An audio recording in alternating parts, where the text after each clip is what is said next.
I, 28F, am in the most awkward situation of my life, and I have no idea how to handle it. Last week, I found out my new manager at work is someone I had a one-night stand with 6 years ago. He's my daughter's father, and has absolutely no clue she exists. I'll try to keep this short, but there's a lot of background. In 2018, I was 22 and going through a really rough patch. I'd just broken up with my long-term boyfriend, and was dealing with some family drama. I went out with friends one night, and ended up hooking up with this guy Matt, 30M at the time, I met at a bar. Matt seemed like a decent guy. We talked for hours before anything happened, and he was funny and charming. But it was definitely just a hookup, we both made that clear. He was in town for work and leaving the next day. We exchanged numbers, but never really stayed in touch beyond a few casual texts. About 2 months later, I found out I was pregnant. I tried calling Matt, but his number went straight to voicemail for weeks. I found him on Facebook and sent a message explaining the situation. The message showed as delivered, but he never responded.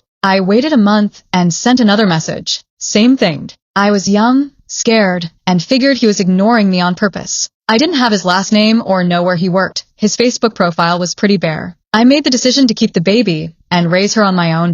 My daughter Emma is now 5 years old, and she's amazing. I've been a single mom this whole time, with help from my family. Emma has asked about her dad before, and I've always told her that sometimes families look different, and that's okay. I figured if she wanted to know more when she got older, we'd deal with it then. Fast forward to last week. I work in marketing for a mid-sized company, and we just got a new department manager. I was in the conference room waiting for the team meeting when he walked in, and I literally felt my stomach drop. It was Matt. Older, more professional looking, but definitely the same guy. He introduced himself as Matt Davidson. Apparently, I'd only known his first name before. He seemed to recognize me for a split second, but then continued with the meeting like nothing happened. After the meeting, he came up to me and said, "You look familiar. Have we met before?" I panicked and said maybe we'd run into each other around town. He seemed to accept that and moved on. I've been a wreck for the past week. Matt is actually a really good manager. He's smart, fair, and the team likes him. But I keep staring at him during meetings because Emma has his exact same eyes and smile. The resemblance is so obvious to me now that I can't believe I never thought about it before. The worst part is that Matt seems like he's genuinely a good person. He talks about his family sometimes. Apparently he's close with his parents and has a younger sister he adores. He's been nothing but professional and kind to everyone on the team. Part of me wonders what really happened with those Facebook messages. But part of me thinks he saw them and chose to ignore them because he didn't want the responsibility. I'm torn about what to do. On one hand, Emma deserves to know her father, and Matt deserves to know he has a daughter. On the other hand, I'm terrified of how this could blow up my life and career. If I tell him, there's a chance he could make my work life hell. He's my boss now, and even though he seems professional, finding out about Emma could change everything. What if he thinks I got the job to track him down? What if he doesn't believe Emma is his? What if he wants custody? There's also the possibility that he could be angry. I never tried hard enough to contact him. Even though I did try, he might not see it that way.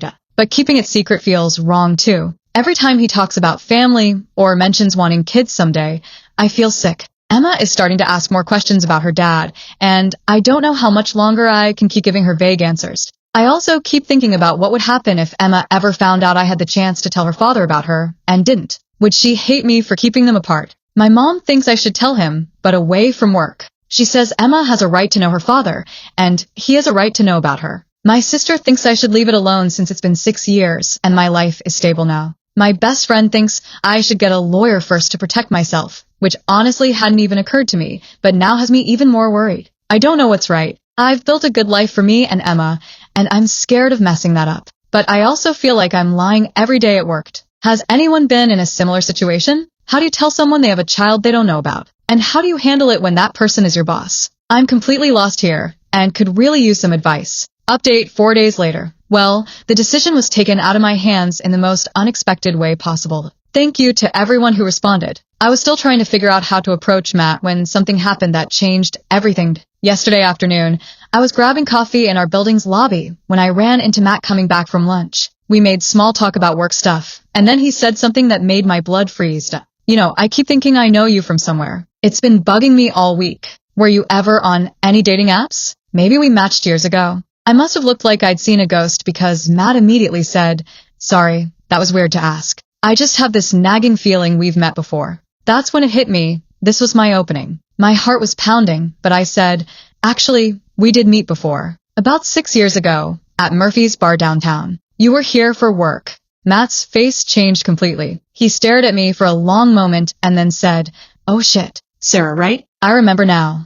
Then he looked around the lobby and said, "This is wow. What are the odds?" It was awkward as hell standing there in our work lobby having this conversation, but I couldn't stop now. I said, "Matt, there's something I need to tell you, but not here. Can we talk somewhere private?" He looked confused but said sure. We ended up going to a coffee shop down the street. Once we sat down, I just blurted it out. "I tried to contact you after that night. I sent you messages on Facebook. I was pregnant." Matt went completely white. He just stared at me for what felt like forever before saying, "What are you telling me?" I said, "I have a daughter. She's 5. She's yours." Matt put his head in his hands and was quiet for a really long time. Finally, he said, "I never got any Facebook messages. I deactivated my account around that time because my ex was harassing me through it. I had no idea." We talked for over an hour. Matt asked a million questions about Emma, her name, her age, what she's like, if she's healthy. He seemed genuinely devastated that he'd missed 5 years of her life. I showed him pictures on my phone, and when he saw her,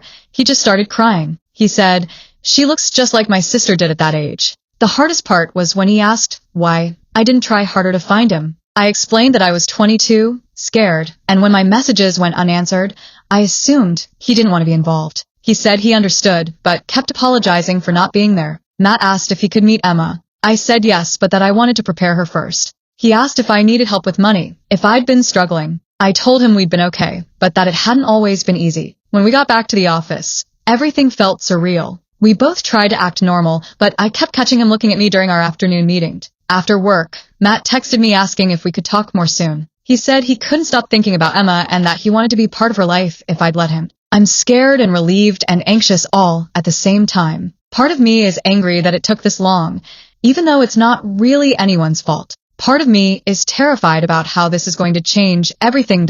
But seeing how Matt reacted, how he immediately wanted to know everything about Emma and seemed genuinely heartbroken about missing her early years, that gives me hope that maybe this could actually work out. I talked to Emma tonight about daddies and how sometimes people find each other after a long time. She asked a lot of questions, but she seemed more excited than confused. We're supposed to meet this weekend so Matt can meet Emma properly. I'm nervous as hell, but I think I'm also excited. Emma deserves to know her dad, and from what I saw today, Matt really wants to know her too. Update 2 to 2 weeks later. I wanted to update everyone on how things have been going because it's been a wild couple of weeks. Matt and Emma met for the first time last Saturday, and honestly, it was pretty emotional for everyone involved. We met at a park so Emma would have stuff to do and wouldn't feel pressure to sit and talk. Emma was shy at first, hiding behind my legs, but Matt was really patient with her. He brought her a book about dinosaurs. I'd mentioned she was obsessed with them, and she warmed up to him pretty quickly after that. The moment that got me was when Emma was on the swings and she called out, "Watch me, Daddy," without even thinking about it. Matt's face just lit up, and I had to turn away because I started tearing up. When we were leaving, Emma hugged Matt goodbye and asked when she could see him again. He promised her soon, and she seemed satisfied with that. After Emma went to bed that night, Matt came back over, and we talked for hours. He was so happy, but also kept saying how sorry he was for missing so much. I told him we couldn't change the past, but we could figure out the future. We've seen Matt 3 more times since then. He took Emma to the Children's Museum last weekend, just the 2 of them, and she came home chattering nonstop about everything they saw. She started talking about my daddy to everyone, including her teachers at school. The work situation has been surprisingly okay. We told HR about our situation, and they said as long as we keep things professional at the office, there shouldn't be any issues. Matt has been super careful about treating me the same as everyone else during work hours. A few people have probably figured out that something's going on because Matt seems to know details about my personal life now, but nobody said anything directly. Matt has insisted on setting up child support even though I told him I've been managing fine. He said it's not about what I need, he wants to take care of his daughter. He's also already started a savings account for Emma's college fund. The biggest surprise has been how natural this feels. I was worried it would be awkward or forced, but Matt has fit into our routine really easily. He calls Emma every night before bed, and she looks forward to it. There have been a few bumps. Emma asked why Matt wasn't around when she was little, and that was a tough conversation. I tried to explain that sometimes grown-ups lose touch, but that doesn't mean they don't care about each other. Matt has also asked about meeting Emma's grandparents, my parents, which makes me a little nervous. My mom is excited about it, but my dad is still protective and suspicious of Matt's motives. I think he'll come around once he sees how Matt is with Emma. The hardest part for me has been dealing with my own feelings. I'm happy Emma has her father, and Matt has been nothing but respectful and considerate. But I'm also dealing with some leftover hurt and anger about the years he wasn't here, even though I know it wasn't his fault. I've started seeing a therapist to help me work through this stuff and to get advice on co-parenting with someone I barely know.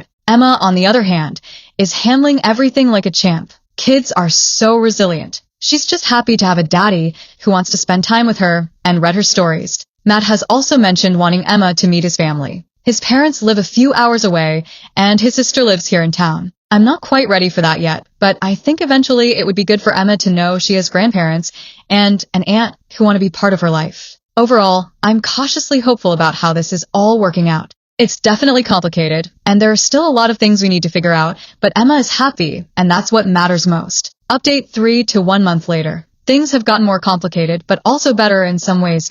The biggest development is that Emma has now met Matt's family, and it didn't go quite how I expected. Matt's sister Kate came to visit 2 weeks ago. She's 26 and teaches elementary school, so I figured she'd be good with kids. And Emma loved her immediately. Kate brought art supplies and spent the whole afternoon doing crafts with Emma. But Kate also had some questions for me that caught me off guard. She asked why I hadn't tried harder to find Matt, and when I explained about the Facebook messages, she said, "That seems like a pretty minimal effort for something this important." I was honestly taken aback. I explained that I was young and scared and didn't have much information to work with. Kate backed off after that, but I could tell she was judging me.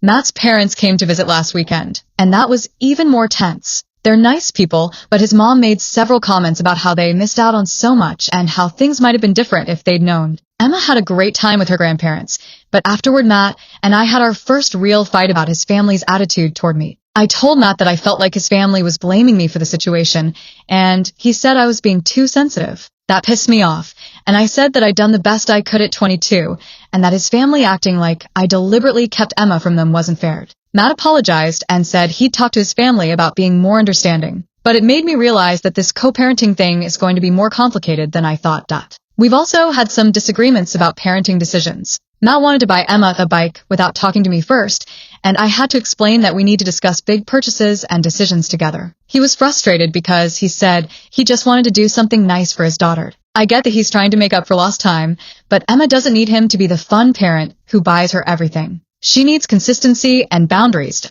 We ended up having a long conversation about how to handle these situations, and we've agreed to check with each other before making any major decisions about Emma. On the positive side, Emma is absolutely thriving. She's more confident at school, and her teacher mentioned that she seems happier lately. She talks about Matt constantly and has started drawing pictures of our family, her, me, and Matt, even though we're not together. Matt has also been great about stepping up in practical ways. He took Emma to her doctor's appointment when I had to work late, and he's volunteered to help with carpooling for her activities. The work situation has remained professional, though it's definitely weird sometimes. Last week, Matt had to give me feedback on a project, and it felt strange having my daughter's father critique my work performance. But we've managed to keep things separate, and honestly, Matt is a good manager regardless of our personal situation. The financial help has been huge. Matt insisted on backdating child support and gave me a lump sum that covered Emma's daycare costs for the next 6 months. It's taken a lot of pressure off me, and I've been able to start saving money for the first time in years. I'm still seeing the therapist, and she's been helping me work through my complicated feelings about all this. I realized I have some resentment about having to do everything alone for 5 years, and now suddenly Matt gets to swoop in and be the hero. But she's also helped me see that Matt is genuinely trying to do right by Emma, and that my anger about the past isn't fair to anyone, especially Emma. Matt and I have talked about him having Emma overnight sometime soon. I'm nervous about it, but Emma is excited about the idea of staying at Daddy's house. Matt has already started setting up a bedroom for her in his apartment. Overall, despite the family drama and some growing pains, I think we're figuring this out. Emma is happy, Matt is committed to being a good father, and we're learning how to work together as parents. It's not perfect, and there are definitely challenges ahead, but Emma having her dad in her life has been worth all the complications. Final update, 2 months later. I wanted to give one last update because things have really settled into a good rhythm now, and I think we've found our footing as a family unit. Emma has had several overnight stays with Matt now, and she absolutely loves it. She comes home full of stories about cooking breakfast together and watching movies. Matt has done an amazing job making his place feel like home for her. The situation with Matt's family has improved significantly. His mom called me a few weeks ago and apologized for some of her comments. She said she was just processing her own grief about missing Emma's early years and wasn't thinking about how her words affected me. Matt's dad has been quieter about the whole thing, but he's warmed up to me. Last weekend when they visited, he spent time asking me about Emma's personality and interests, clearly wanting to understand his granddaughter better. Kate and I have actually become friends. She apologized for judging me and said she was just being protective of Matt. Now she texts me pictures when she and Emma hang out, and Emma adores her aunt. Matt and I have gotten much better at communicating about parenting decisions. We had another disagreement about Emma's bedtime routine, but instead of fighting about it, we talked it through and found a compromise that works. I think we both realized that we want the same thing for Emma to be happy and well-adjusted, and that makes it easier to work through our differences. The work dynamic has become completely normal. Matt is my boss. We have a professional relationship during work hours, and we're co-parents outside of work. Our colleagues have mostly figured out that Matt knows Emma somehow, but nobody asks questions. Emma is doing incredibly well. She's confident, happy, and talks about both her parents with pride. She's also started asking about why Matt and I aren't married, which has led to some interesting conversations about how families can look different ways. Matt has been amazing about not overstepping boundaries with me personally while still being a committed father. There's no romantic tension or weirdness. We're just two people who care about our daughter and want to raise her well together. The financial stability has been life-changing. I've been able to cut back my hours slightly to spend more time with Emma, and I'm not constantly stressed about money anymore. Matt has been generous, but not in a way that makes me feel like I owe him anything. We've also worked out a custody schedule that gives Emma stability while making sure she gets plenty of time with both parents. She spends weekends with Matt and one night during the week, plus he comes to her school events and activities. Looking back on how panicked I was just a few months ago, I can hardly believe how well this has worked out. Yes, it's been complicated and emotional, and there have been challenges. But Emma having her father in her life has been the best thing that could have happened to her. Matt has proven himself to be exactly the kind of dad Emma deserves, patient, loving, involved, and committed to her well-being. And despite our unconventional start, we've figured out how to be effective co-parents. I still can't believe that a random hookup from 6 years ago led to this, but life has a funny way of working out sometimes. Emma has two parents who love her, extended family who adore her, and a stable, happy life. For anyone dealing with a similar situation, it's scary and complicated, but if everyone involved is committed to putting the child first, it can work out better than you ever imagined. Sometimes the most unexpected situations turn into the biggest blessings.